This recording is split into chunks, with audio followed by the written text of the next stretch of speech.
So as the summer progressed, I started to basically discover all sorts of little neat things about Wolfenstein 3D that I never really knew before.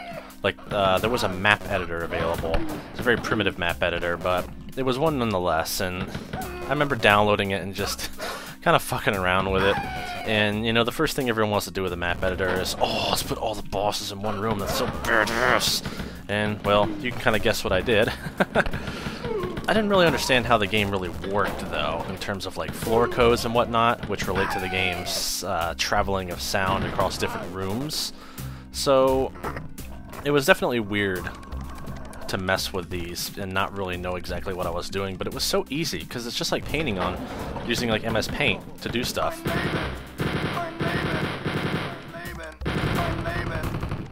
I mean, it really was simple. All you have to do is just pick a texture that you want to use and just drag it across, just like painting. It's so easy. And that's probably what made it so fun, is that you didn't even really have to try. And if you really wanted to, it was easy to make a pretty halfway decent level, although an understanding of floor codes was pretty necessary if you wanted to make a coherent level that wasn't just shoot once, whole level wakes up and starts raping you. So, other than that, though, I had fun with that. That was a lot of fun to mess with the map editor. And I wanted to say I tried some of the other editors, like, I think one of the biggest names back then was FlowEdit. And I think I downloaded that and just gave it a shot. I couldn't really figure out what to do with it. And I remember messing around with a couple of mods. One of the very first mods I ever played with Wolfenstein 3D was Barneystine. And it was kind of notable because it was one of the only, like, shareware modifications that really ever existed, at least at that time.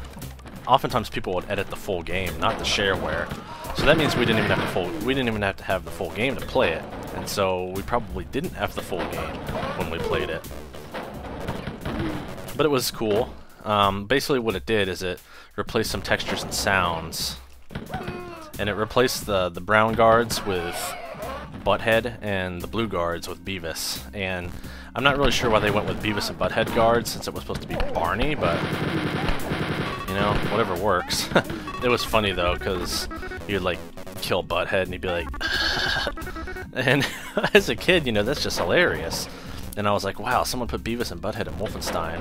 Because I knew there were Doom modifications that added, you know, Beavis and Butthead sometimes. And I remember my dad telling me when I was younger that there was, like, a mod that replaced the Cacodemon head with Bill Clinton and all sorts of stupid shit like that.